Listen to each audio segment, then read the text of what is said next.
whilst the term content marketing was only coined in the 2000s, it's a concept that's been in play for a lot longer in our history. This example I played here will have some more purpose when we get further down into this presentation, where a couple of key concepts we're going to be talking about are decision making, but also key drivers of that, which include how you capture attention and how you make things memorable. The reason I picked that one in particular is that it was just a memorable example to me, and those who perhaps from this country might have remembered that. I was trying to just, in preparation for the session, think about a piece of content that stuck in my memory for a long time. Now, that advert came out in 1989, so 30 years it stuck in my memory, which is quite interesting. And we're going to talk a bit more about this. The concept of content marketing has become a very popular one in recent years. It really established itself dramatically in the B2C space many years ago and has increasingly seen its prevalence in the B2B space as well. And we've even seen some stats about how important marketers see it today. The prevalence has really been driven by two massive enablers. Number one has been the costs of technology to create content, and its availability has changed dramatically. It's very easy for individuals and companies to produce content in huge volumes today. The second huge enabler, obviously, is the access to digital channels, especially the internet, to distribute such content. And what this has resulted in the modern world is an enormous proliferation of this type of content in both the B2C and the B2B spaces. Now, we're going to be looking at some key concepts, and we're going to use some B2C examples to demonstrate them, but we are going to very much move towards the B2B space because ultimately, B2B content marketing is a big business. It's an important business, and one of its most important jobs is to drive decision-making in buyers, and that's a big purpose of what today is about, and it's something we'd like to explore in a bit more detail. But before I jump into those topics in a bit more detail, it's really helpful to get a bit of a refresh on what B2B buying looks like today. My colleague Mary will tell us a bit more about that. Great, thanks David. Hi everyone, my name is Mary Lyons-Mader. I'm a client director here at Challenger. So many of you will be familiar with the 57% arrow that us Challenger folks are quite fond of sharing. It tells us that customers, on average, push out their first interaction with the supplier until they're about 57% of the way through their buying journey already. You will have seen that from Zach's presentation already this morning. But what that tells us is that there's a lot of stuff happening before we get involved. And so researchers wanted to understand a bit more about what that stuff actually was. What were B2B customers doing in that sort of private time before we're really given access to them. So we studied this further. When we look across B2B purchasers, across industries, across geographies, we found that their time spend falls into a few main buckets. If only it were so simple as this, it's not. The biggest category of time spend is actually one that did not exist 20, 30 years ago when a young David was apparently watching beer adverts on television. It's online research, it's the internet. Customers did not have access to this before, but this is now the #1 time spend in that B2B purchase decision-making time. They spend 27% of that time researching independently online. That may be news sources, industry publications, it may be supplier websites, it may be competitors' websites. They spend about 18% of their time researching independently offline, and that really means peer-to-peer. That might be industry events. If you're in healthcare, probably the congresses that a lot of you are at, just talking to others, talking to their peers in the industry. But what this tells us is if we look at these two together, is that customers spend a lot of their time learning on their own, i.e. without our salespeople in front of them. And a lot of this learning is actually supplier agnostic. In many cases, our customers might not be Googling our company name, trying to find out what we have to say about digitalization, Internet of Things, Brexit, upcoming regulation changes. They're not necessarily looking for our word on things. And what's worse is if we are not influencing where they learn, then the information that they're sharing isn't coming from us, it's not leading back to what we're able to do, and that information is then being shared with the buying group. Now, we've seen earlier today that the buying group is not small, it's large, and it's growing. On average, probably between 6 and 11 people are involved in that B2B purchase decision. And so that's an opportunity to influence those folks that's going untouched. Zach already mentioned earlier this morning about how small the mind share is for our sales teams to get in front of. Maybe if you're lucky, you get that 17%. If you're unlucky, like many of us are, then you're maybe one of 3, and that drops down to 6%, 5%. And we share this data with a lot of people, and we often find that sales folks and marketing folks have a slightly different reaction to this. If you're a salesperson and you look at this number, you're sweating a little bit, thinking about how important it is what you actually say in front of your customer. It better be really powerful. Then if you're on the marketing side, it's usually kind of a double-sided reaction. One reaction is, look at how much opportunity I actually have to influence my customers' thinking. Nearly half of their time is spent in places that I as a marketer can touch, online, offline channels. But then the second part of that is, am I present in those channels, and what am I actually saying in those channels? With all of the information that our customers are bombarded with from different sources, from different suppliers, how on earth do I get them to pay attention to my stuff? That's what Dave's going to go into next. David? Thank you, Mary.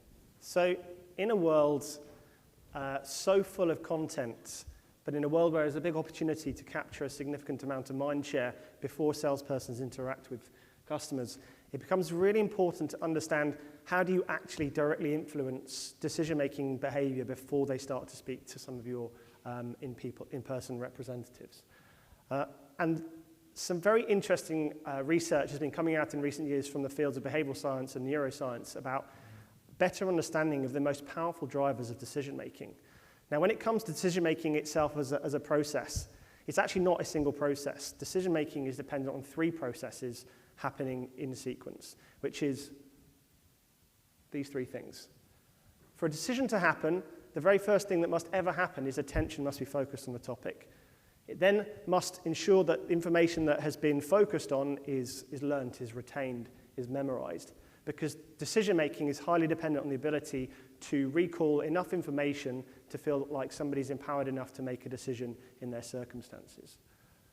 Now, I mentioned there's some interesting recent discoveries in the field of neuroscience outside of our work as a company challenger, but I think is very rarely looked at when it comes to the world of the commercial environment. And I'll talk about each of them in turn. So let's start with attention. Attention actually has 2 locations in the brain where it's maintained. The first is right behind your forehead, in a region in the forebrain. And this is where your conscious attention is managed. So hopefully you guys are paying some degree of attention to me, and if so, then that section of your brain is focused on what I'm saying right now. The key driver of attention in the forebrain, the most powerful driver when they've studied brain imaging studies, is information that drives intrigue.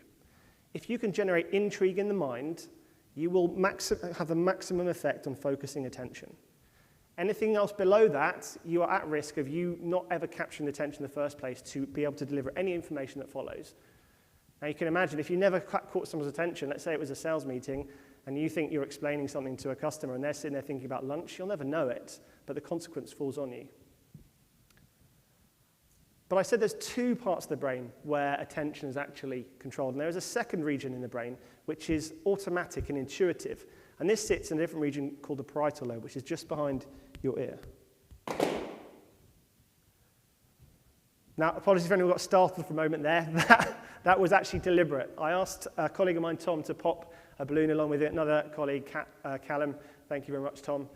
What you would have observed if you were standing in my place right now is an experiment in action of that autonomous attention center of your brain being activated. Because what happened is at least half the people in this room, without conscious thought, turned their heads towards a surprising stimulus. And that word surprise is the other really important aspect of how you capture attention. Surprise and intrigue have been proven in neuroimaging studies to be the most powerful ways to activate attention in the mind. So when it comes to content, you need to be thinking about how do we activate intrigue and surprise if we are going to begin somebody on a learning journey. Let's talk about retention now, memory as a separate topic for a moment. Memory is seated in a different part of the brain called the hippocampus. Now, the way that memories are most powerfully laid down is whenever they are being laid down simultaneously with emotions being activated in the brain. All kinds of emotions can be activated, but if content doesn't activate emotion, it effectively will retard your ability to create memories in key buyers. And if your content's purpose is to be memorable so they can actually act on that information at a future date, not thinking about emotion in the content is a big risk. And certainly from my experience, my company's experience, when you look at most B2B marketing content today, it's very heavy on facts and information and statistics, details about our company, our history. What's very light on is somebody creatively thinking about a way to engineer that information into some emotional construct that will engage a consumer in a way that makes them engaged and makes the information memorable. It's very rare, and it's a really important concept to consider, and we'll come back to it later. And the third is action. Let's finally get to decision-making as a process in the brain. Again, there is a special part of the brain that is focused on decision-making. It's called the striatum. And there are two key regions of the brain that influence the decision-making center of the brain. And these are the rational center and the emotional center. And again, modern neuroimaging studies and behavioral studies have shown that the emotion center of the brain has by far the most powerful links and influence over the decision-making center of the brain. So again, when it comes to decision-making, if you can't activate the right emotions, you are probably less effective at driving decision-making.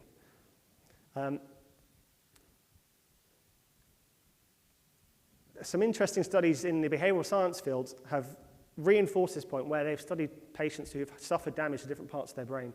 And a couple of really interesting discoveries were made several years ago whereby patients who had suffered damage to the rational part of their brain were still capable of making decisions without difficulty, but the problem they faced was making very bad decisions.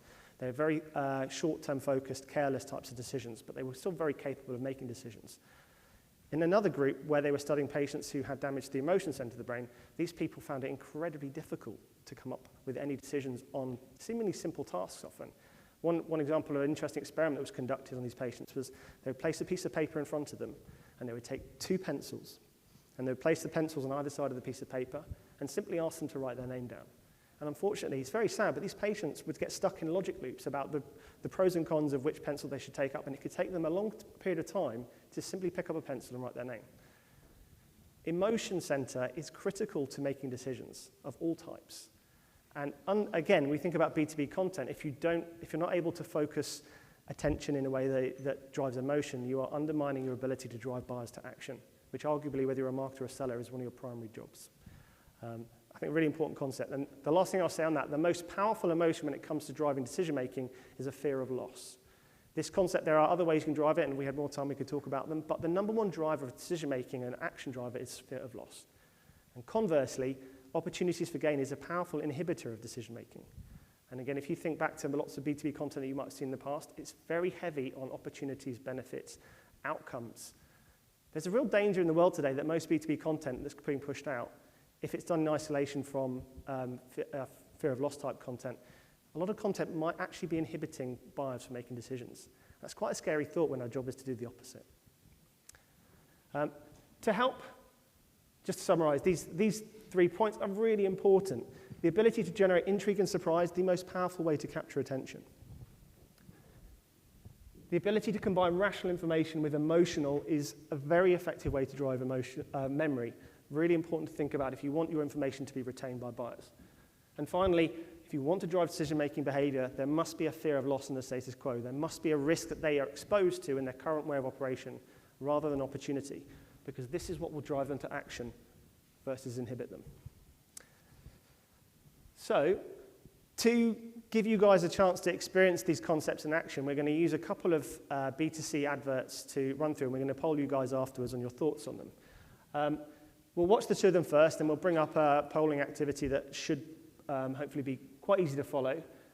We've picked B2C examples in the interest of time because you can demonstrate these key concepts without having to build a lot of context around it, which we would have to do if we were using B2B examples. But we will shortly be going on to a B2B example, and we've got a really interesting campaign to talk about from an organisation we've been working with for a few years, Arco, and very much looking forward to Lee coming up in a moment. But just for your attention for about 1 minute to watch these 2 videos, and then we'll bring up a poll. So here it goes. Did you know that brushing your teeth only cleans a quarter of your mouth, whereas Listerine cleans your whole mouth and kills up to 99.9% of bad bacteria? It penetrates plaque deeper than any other everyday use mouthwash, so there's nowhere for bacteria to hide.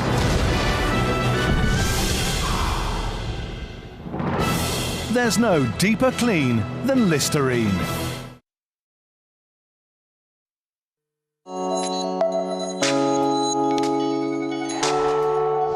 We wouldn't ignore blood from any other part of our body. So why do we ignore it from our gums? If you spit blood when brushing your teeth, it could be an early sign of gum disease, a leading cause of tooth loss. Corsadil Mint mouthwash is clinically proven to treat gum disease, because after all, a missing tooth is harder to ignore. Corsadil, clinically proven to treat gum disease. Great, right. Keep those 2 adverts in your mind as much as you can, please. Can we get the polling put up on the screen? Here we go, brilliant. So can I ask anyone who's got a device connected, sounds like you guys all got connected earlier, which is very helpful, and go to this website that's listed at the top, www.menti.com, that's MENTI.com. And then when you get to that webpage, it should be a simple interface. You just need to type in that 6-digit code at the top of the screen.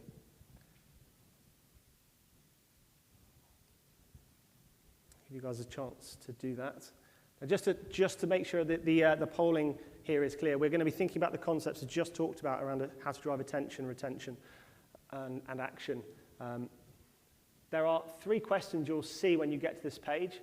What I'd like you to do is just in your own time, in the next minute or 2, answer each 3 of them. Now, remember the bands either side are, you think Listerine did it better when it comes to the question, or Corsadil did it better. So for the first question, how well does the content activate emotions of intrigue and surprise? Once you've answered all 3 questions, there'll be a submit button to press. So once you've done that, it'd be great to press those, and we can just summarize on what you guys have identified.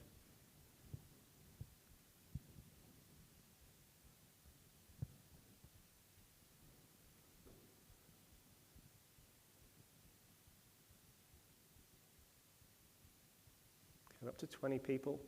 I think it's pretty clear what the pattern is that's emerging.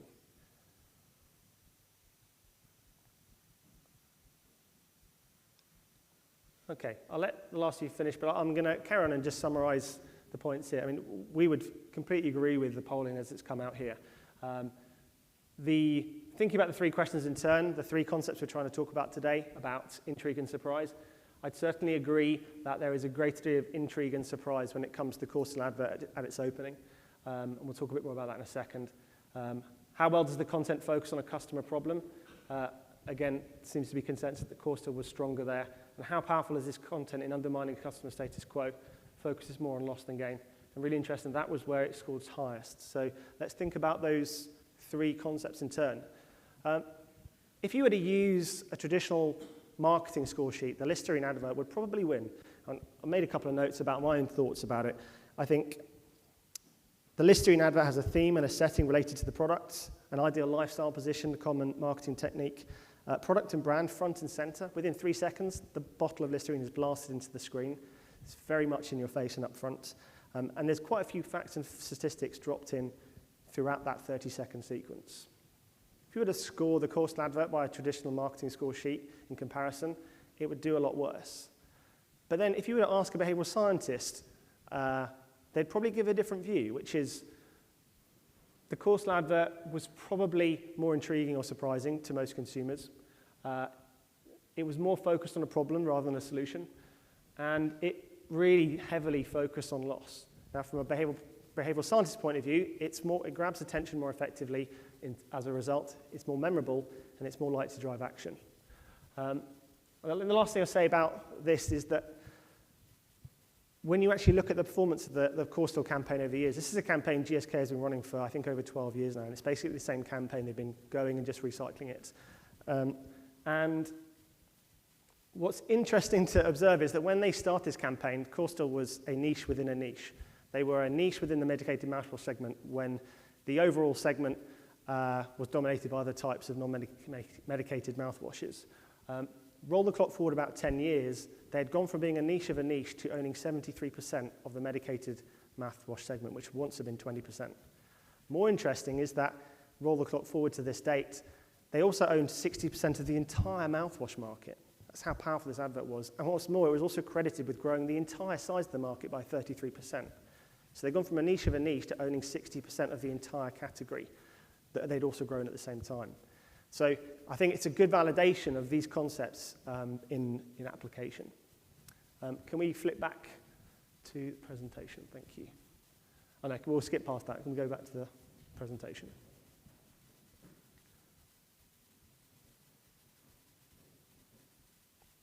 So we've done the scoring.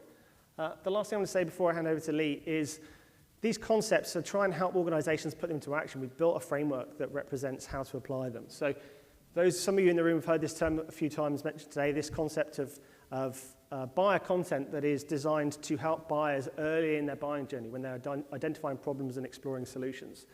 And this content framework called Spark, Introduce, Confront is really aligned to that phase of a buying journey. And critically important that goes with it is this concept of Spark content that is designed primarily to be intriguing and surprising to drive attention. Introduce type content that is designed to be memorable, which means emotion must play a critical role when you're introducing any kind of information, be it rational or otherwise.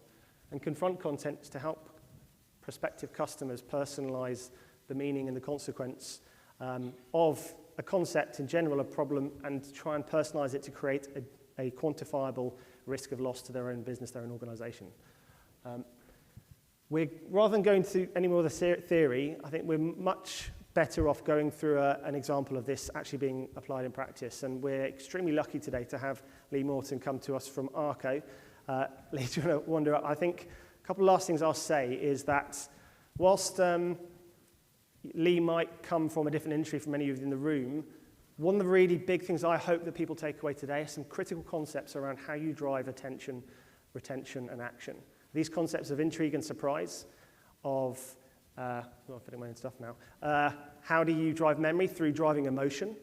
And finally, how do you drive action through, ideally, fear of loss as the most powerful driver? Now, what I would suggest to you is try and put your shoes in the stakeholder of the target audience that Lee's focused on and say, with this stakeholder in mind, how well does this content potentially, Lee's going through a couple of different examples, affect those three capabilities, those three concepts for that audience. But Lee, thank you so much for coming to talk to us today. I look forward to hearing what you've got to say. Thanks for the opportunity. Hi, everyone. Afternoon. Let me try to just bring you into my market space briefly, if I can, so that you can start to think in the way that some of my target audience might think. So we actually, we saw earlier that Stryker help rebuild lives, we help save lives. We do that through the provision of safety, training, consultancy, and protective equipment. And actually that's quite a mature market. Primarily in the UK we operate, and so as a result of it being mature, what we're seeing is a lot of generalist distributors that are good at just getting a commodity from A to B are coming into our market space. So they can source products quite readily with plentiful supply in the Far East and even in Europe. And so their ability to distribute is probably a step ahead of ours. We need, therefore, to differentiate somehow. We differentiate through the expertise that we bring to market. When you are putting your people in harm's way, there's a degree of consulting, advice, knowledge that we aim to impart that can help them specify the right products to keep their people safe. And clearly, when we put a lot of these experts in the market to try and conduct that advice and that consultancy, and we offer some of the assurances about product quality and compliance, which customers tell us is number one on their list of needs, that needs investment. It needs investment in laboratory facilities. It obviously needs investment in people, because we've got to have people out there living up to our proposition as being the experts in safety. And that therefore means that we're not always the cheapest on the market. And so our task, of course, is to differentiate and justify that premium So how do we do that in a world that actually, when I share with you what current mind state is, you'll start to see that actually we're talking to largely health and safety professionals, and they are quite a meticulous and conservative mindset, and they can get very driven by process, driven by rules and regulations, and they believe and trust in those rules and regulations. Why wouldn't they? I'm going to share with you, first of all, an example of how we went to market with a particular story, a particular insight, before we spoke to the guys at Challenger and started to sell and market in an insight-led way. So here's an ad you can see that talks about the need to keep people safe when they're doing dangerous stuff.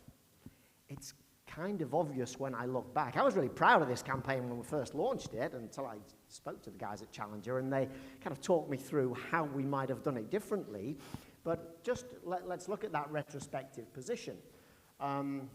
We arguably created a little bit of drama because we're seeing someone here hanging off a really tall building. That's dangerous, right? So you might be intrigued to at least engage with it. So we might have got to first base, and then quite quickly we go into, and our products go through the 5-stage product assurance process. We are the only distributor to, so we're straight on to what we do.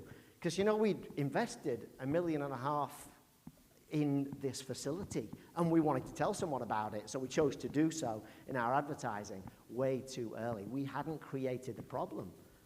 They were in a pretty complacent mindset of, what I do today looks after my people, doesn't it? And until we've broken down that belief, actually, we're not going to motivate change at all. So if we do a similar scoring now with benefit of that hindsight, I kind of think that in the area of intrigue and surprise, well, we're going to give ourselves a 3. So we did some degree of intrigue. We introduced the notion of doubt, albeit it was a little bit of a reassurance around doubt. We just said there's no room for doubt. Well, again, a little bit obvious. How well did we focus on the customer problem? Well, actually, we didn't introduce one. We talked about one they were already aware of, the fact that they're putting people in harm's way, but actually that didn't give them cause to change what they were doing because they believed they were mitigating that risk. They were keeping them safe by putting in the correct equipment with the right training. We haven't changed anything. And then the thing that we did really poorly, and so I'm scoring right down a 1, did we do anything to change the status quo? Did we motivate action in any way? Absolutely not. You know, we jumped into our solution so soon. We were a bit Listerine, actually, talking about us, ourselves, and the benefits that we might bring without exploring the problem. So I'll come back to just frame what the health and safety managers might believe today. So what is that complacent mindset that many of them might have? It's one of trust. They trust that when they specify the products for their people to keep them safe, and they go through a very diligent process doing that, it's the risk assessment. They have to conduct a whole bunch of risk assessments. That defines the products they need to keep all of their colleagues safe in the workplace. They then say to their buying teams, please go out and buy this list of products that meet standard ABC, meet health and safety legislation XYZ, a whole world of kind of legislative norms and standards. And by the way, when a product says that it meets these, it will come with a seal of approval, the CE marking. So many of the consumer products that we all buy, our phones, appliances, whatever it might be, will carry the CE mark. And that is seen as a bit of a shorthand to say, yeah, the product's compliant, it does what it says it does. I trust in it, and why shouldn't I? So that's the current mindset. If we want them to value and sometimes pay a premium for an organization that differentiates on assurance of that quality, We have to dissolve their current state of thinking. We have to completely disrupt the trust they have, because that's a fairly deeply embedded status quo. One that just causes repeat purchase. It moves on to things like security of supply and stability of supply, because the problem that we know they have, they're not aware of it at all. It's our job to disclose that problem. So what is it? What did we find? What's the kind of mind state we need to take them to? So the mind state we want them to go to, and this might seem a bit of a stretch right now until I disclose some evidence in a moment, but the mindset we need them to have is, you can't trust the CE marking. It means nothing. It's just written on a piece of paper. When a product says it meets safety standard ABC, I'm going to treat that with real caution, because I know that I can't believe that. And once I know I can't believe that, if we have an incident and my people that I've got climbing up utility masts or going down holes where there's a dangerous atmosphere, if there's an incident, and in many of the businesses we deal with there are incidents, they then get a whole world of kind of evaluation. The health and safety executive crawl all over them. They find themselves in court. And if I know that the products that I've bought with the objective of keeping my people safe, if there's any risk of that, if there's any doubt, then all of a sudden I haven't got a leg to stand on, because I know that I can't trust the CE mark, I can't trust the standards. Now that still does take a bit of evidence and proof to disrupt that very secure way of thinking. So what's the gap? What's the gap? How do we try to kind of unteach them what they believe today? And clearly that needs a lot of strong evidence. What we find is that products, when they're certified, so it's a piece of safety kit, it might be a helmet, it might be some safety spectacles, it might be the boots that they're wearing, the respirator that's keeping them safe when breathing in a dangerous environment. It may have been tested 5 years ago and got a certificate of conformity. But what's happened in the next 5 years? You'd expect that there's a process of governance in place. You'd expect that something tells you that there's an ongoing conformity and compliance. Believe it or not, the industry doesn't have that. Doesn't have that. And we have evidence to say products change. Componentry is switched out.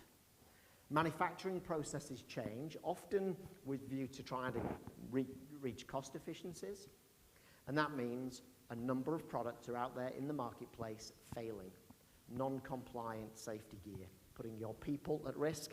And not only your people, but that means that fundamentally your brand reputation is at risk, legally you're at risk, and a whole world of pain is coming your way.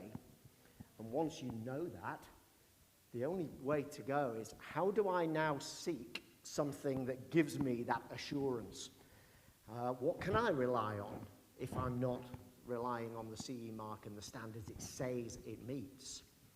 And that's where a solution provider, and there happens to be only one unique solution provider, by the way, that has this 5-stage process of assurance. And of course, that comes at the very end of the journey. But we've got to educate them and teach them that actually something that they believed in, that they trusted in, that led to a lot of complacency is not the case.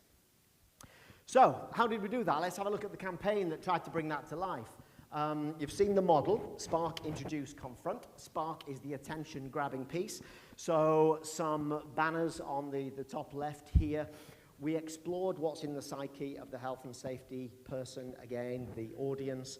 I talked about the risk assessments that they did and the fact that they were a very meticulous, attention to detail kind of person that kind of wins out in this health and safety world. Well, goodness me, if I've missed something, that's going to really irritate me. And if it's in the risk assessment, which I know is the cornerstone of my whole role and being, I need to look into this. So click-through rates on something that really gets into the psyche and insight of that particular persona, critical. Again, they want documented evidence and proof, because actually, unless it's written down, unless I believe it through that kind of third-party documented evidence, I'm not going to trust you. So actually, we talk about proof. We talk about undeniable proof that CE-marked products are failing.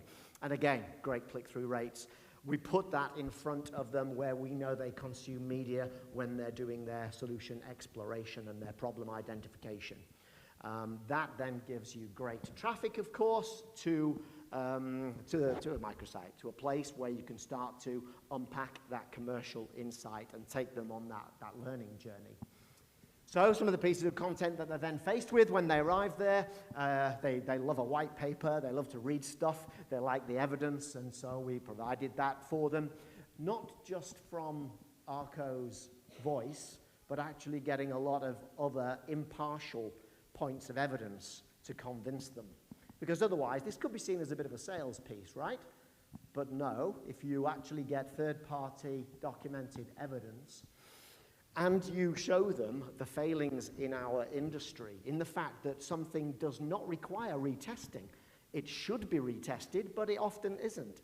And actually, even when it passed that certificate of conformity on day one, you could have tested that boot, that helmet, 10 times, 100 times. It might have failed 100 times. You get a passing result, there's my certificate. I've got it, I bank it, I keep it indefinitely. That is not a process that assures performance and ongoing compliance in my world. We got the British Safety Industry Federation, our governing body, that doesn't audit, by the way, should, underfunded, doesn't audit, but we got them to acknowledge that this poses an obvious risk to the end user. And once your end users are at risk, that means your whole reputation is at risk, your legal position is at risk, and ultimately your financial position is at risk. We provided them with the evidence, 40% of certain products, so non-metallic safety footwear, 40% in the market failing the test when retested. Leather gloves containing chemicals that are banned, potential carcinogens and irritants that are absolutely banned according to our legislation, and they're containing them. You've got to be ultra diligent around the supply chain, knowing it, and testing for ongoing conformity. The financial implications then start to unravel, of course. We've seen that fines of above £500,000 have increased 20-fold over the last 4 years. So there's a recognition that actually accountability and even corporate manslaughter culpability is now ever more present than it was previously. So that burden of responsibility and the implications for me as that specifier of safety gear, that's increasing the stakes all of the time. There's certainly PPE within the workforce that I've come across, which is substandard and therefore not safe. We assume, probably wrongly so, that if product's CE marked, that it's been tested and it's the right products to use. But it's a one-off test. It can have been conducted a number of years ago. It only requires one item to pass a test once, so you can have multiple failures ahead of that. In my 20 years as a safety professional, I've seen several cases of fraudulent PPE being put on the market. And the reason that this is being allowed to be put on market is because there's no independent scrutiny of the CE process. There's no independent verification. There is a lot of product on the market today which commits to do something, and when we test it, it doesn't. You select it, it's your responsibility. It's your job to do your job, and we will not do that for you. So this is just a kind of 1-minute excerpt from a longer documentary that we put together, and we got phenomenal engagement with that piece of content. And what it did, it kind of narrowed the net.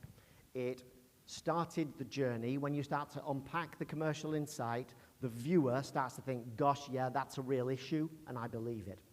The further through the journey of kind of introducing this to them, they end up thinking, it's not just an issue out there, it's an issue for me. So it really starts to tighten, and you kind of, that end point of, this is a burden that you need to actually do something about. It's your job to do your job, and we won't do it for you. That's a legal expert that's expert in CE marking that's saying the burden of responsibility is on you. So then they click through again, and we personalize it further still. We do just a handful of questions which talk to their current mindset and their current understanding of how regulations, CE marking, all of that stuff works, and how they operate that within their business, what it leads to in terms of their purchasing choices. They're then faced, after answering a few of those questions, with a report that just comes in real time to them that discloses at what risk they are. So that continued kind of confronting them with their reality. This is no longer a market issue. This is my issue. I have to do something about it. And that's at the point at which they kind of fill in the lead generation form. Those leads go to our sales colleagues. And ultimately, we then, together with sales and marketing, following up those leads, doing the pitch that reinforces some of the things, provides further evidence, and of course the model is ultimately converting. So that's the shape of the campaign. It's been in the market for a year or so now. We know that we have won, in terms of new acquisition, a number of £100,000+ accounts that aggregated our multi-million new revenue for us. We're kind of a reasonably large SME, so we make about 300 million of turnover a year. So when you're winning multiple million from a campaign and the associated successful selling of that campaign in the market, and I stress that because these things do have to go hand in hand. The marketing doesn't do the job for you. You need the sellers reinforcing that pitch in the marketplace. It's really helped us with new acquisition. And one thing that we'd underestimated, which we've really learned, is that the power that this has had with retention. So when we pose the risk, as you are tendering and you're considering walking away from us, you just be really careful of what you're walking into. Just ask that potential vendor of yours these killer questions. Do they have a means of ongoing assurance of product compliance? And of course, they don't. They've not invested in it. They're not winning through expertise and quality in the way that we are. And so when they fall down in answering some of those questions, we've retained the customer. So huge with retention. We've got a pipeline of kind of insight that's coming through our organization, sales up, that has given us 8 or so powerful campaigns. Some of them are big like this, that are asking people to reconsider who supplies them. So that's a big change. And so these kind of campaigns need quite some heavy investment, quite a high cost per lead, but it's a very engaged lead when they get to the end of that journey. Converse to that, we've done some kind of cross-sell and upsell stuff with our existing customer base, and that's a less involved journey and a much lower investment journey. And we're learning actually that you can have some different tiers of campaign depending on the objective that you're trying to deliver, and those have been equally successful in trading up existing customers, cross-selling our range. The campaign itself was lucky enough to be awarded the kind of best B2B marketing campaign from a thought leadership perspective. So it's had some kind of accolades outside of that. And my only kind of parting thought in sharing some of those learnings with you, and it's been touched upon a number of times today, but I'll reinforce it because I genuinely believe it. Certainly the marketing campaign wouldn't have worked on its own. It can't. I would argue that the sellers out there trying to do the pitch on their own wouldn't have worked if they didn't have that documented evidence that was put together as a marketing campaign that, you know, to disrupt someone's complacent beliefs that they've held for many years, that many of us would trust in. You would trust that a product does what it says it does. You do have to, invest pretty heavily. So we've succeeded by sales and marketing going to market together. That's the way that we deploy it, and I'd advocate that as it happens. So thanks for letting me just share that example. I'm going to hand back to Mary just to kind of wrap things up. Thank you.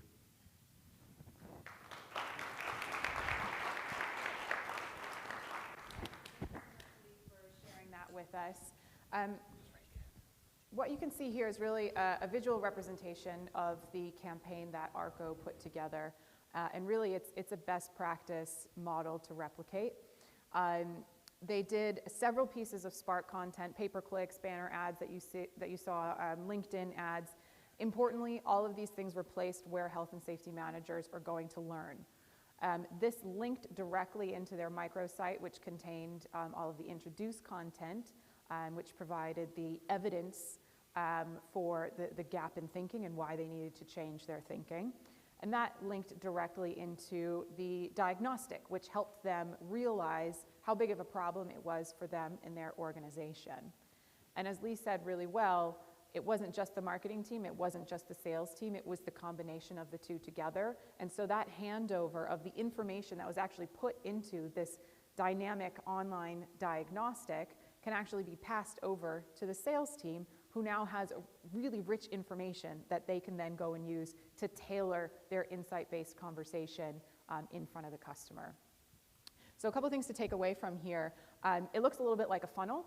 Many pieces of Spark content, fewer pieces of introduce, one piece of confront. That makes sense both from an investment perspective, but also kind of how you kind of need to get in front of customers. We talked at the beginning of the session around how difficult it is as marketers for us to get our customers to pay attention to us and to see our stuff, especially when they're not out there Googling our names to find out what we think about things.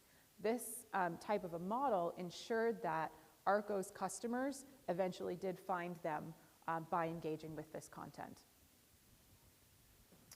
So now it's your turn. So we've had a chance to kind of judge other people's marketing content. So now we'd like to turn it on yourselves for a bit of self-evaluation, a bit of self-critique.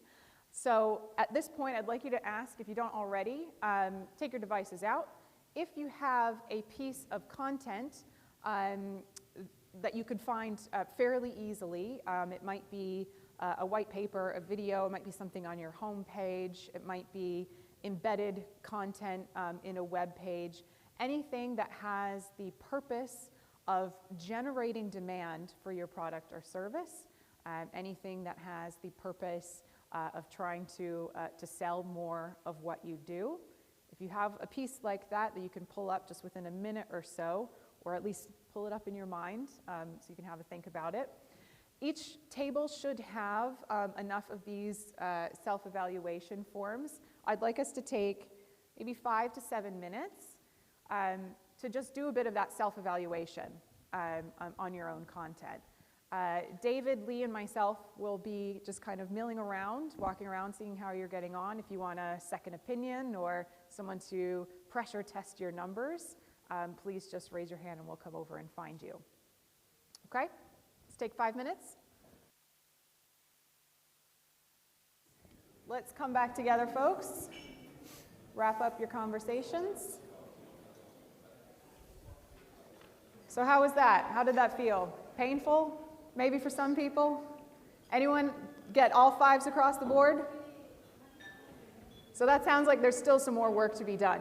Kind of across the team here, we've got maybe some content that's maybe focused more on us, that's more brand or product centric, compared to something that's focused on the customer.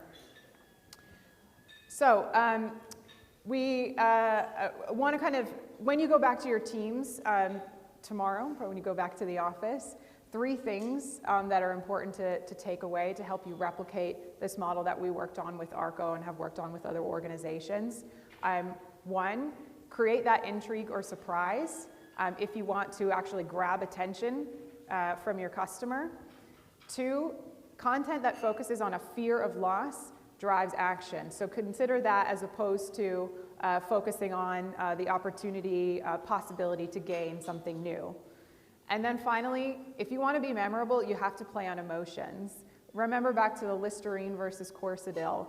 You probably remember the image of the woman with the missing tooth much more than you do the guy who was smiling and really happy about, about using Listerine.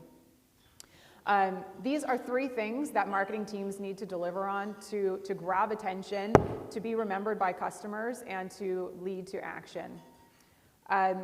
This is what we help organizations do. We've worked with Arco, we've worked with several other organizations to help build that capability within their commercial teams. And it really is a commercial effort across sales and marketing, starting with building a strong commercial insight.